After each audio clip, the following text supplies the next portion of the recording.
Good morning and welcome to today's Finance Committee meeting. I'm Justin Brannan, Council Member and Chair of the Finance Committee. Today we are joined by Council Members Barron, Hanks, Lewis, Brooks Powers, Brewer, Sanchez, Osei, anybody on the, I'm just looking. I forgot, I'm sorry, I was looking over there. And the nosebleed seats? Powers, Farias. Are you guys on finance?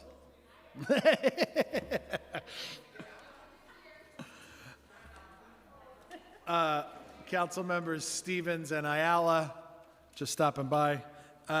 Today the committee will be and Council member Carr. That's everybody. Okay. Today the committee will be voting on the following three land use items.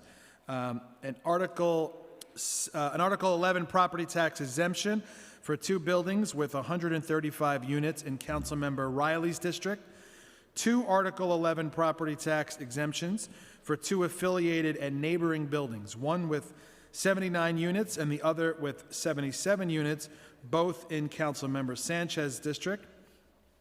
These partial tax exemptions will ensure that these units remain affordable for 40 more years. And that's our agenda for today, but I want to give a moment for any members who want to make comments. Okay, I have Councilmember Sanchez and then Councilmember Brewer. Thank you, Chair. I just want to share with my colleagues that I am in support of the two projects in my district, 1700 and 1730 Harrison Avenue. These will be 100% affordable moving forward. They were 60% affordable prior to this, but I distinctly remember canvassing these buildings as a candidate and speaking to tenants who have been living in this building for many, many years, and those tenants were happy, right? And so this is a middle-class, working-class building, and this Article 11 will allow the buildings to continue to be affordable for the long term. Thank you, Chair. Councilmember Brewer. Thank you. I just have a question about the 421A because obviously I assume they're getting it even though it's in flux, I guess you would say, and it says until 2025. So what happens after that? Because I assume they might need it in order to continue the affordability.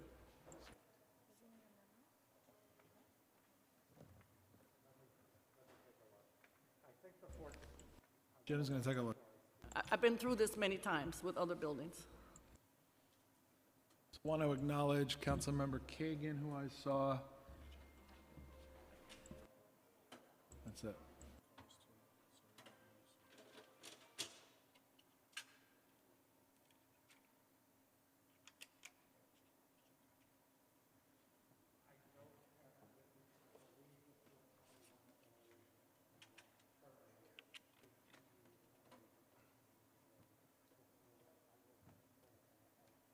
No, they do terminate, it says here, but then what happens afterwards? Do they pay full property taxes, and will that? No, they get the exemption.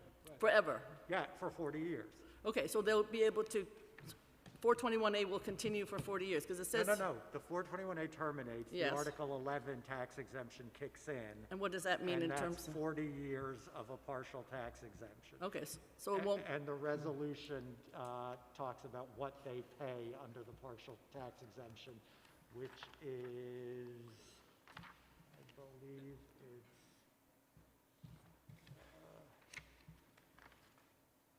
2.8% is the gross rent. 2.8% of the rents, if you look at G Okay, so on page 2 of the resolution, the first resolution.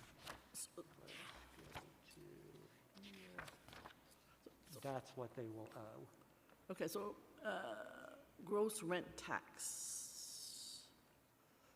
Okay, I don't know where. So this is an amount equal to real property taxes that would otherwise be due in such year in the absence.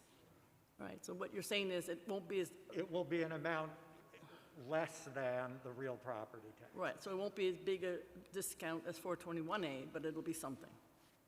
I assume that's what you're trying to say. That I don't know. I don't know. Okay, what they're I would doing. just say to everybody, be careful on the property taxes, because at some point, you end up with not affordability if the property taxes are excessive.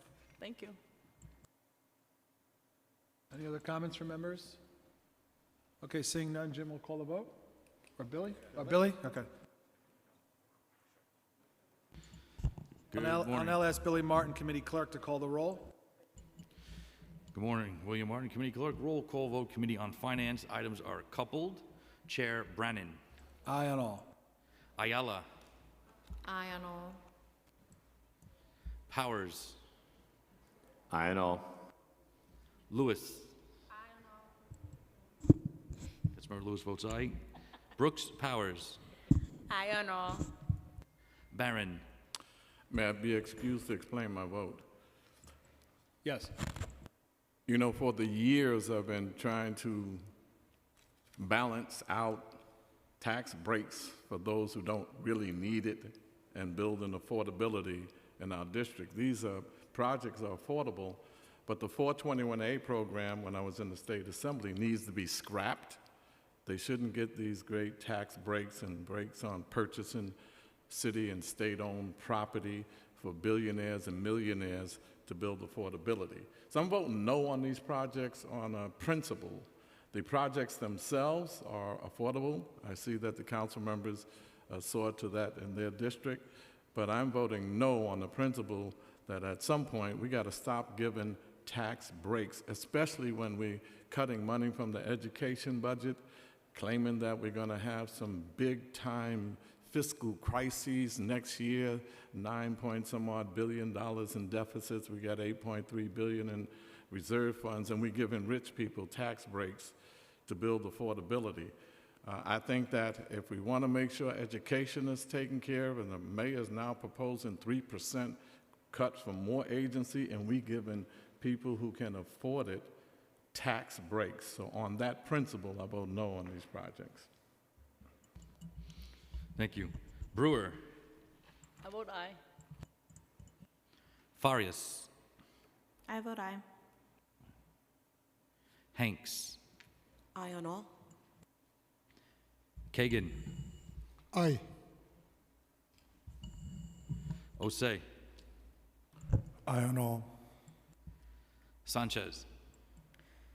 Permission to say one more comment, Chair? Of course. Thank you. Thank you to Councilmember Brewer and Councilmember Barron for those important points. I just want to emphasize that my approval is conditional, right, and on the regulatory agreement. There's a regulatory agreement that will apply to these properties that mandates these levels of affordability remain over the length of these tax exemptions and keep my neighbors in their homes. So with that, sir, I vote aye. Thank you. Carr. Aye. By a vote of 12 in the affirmative, 1 in the negative, and no abstentions, all items have been adopted by the committee. All right, Billy, we're going to leave it open. There's a couple members on their way. Absolutely.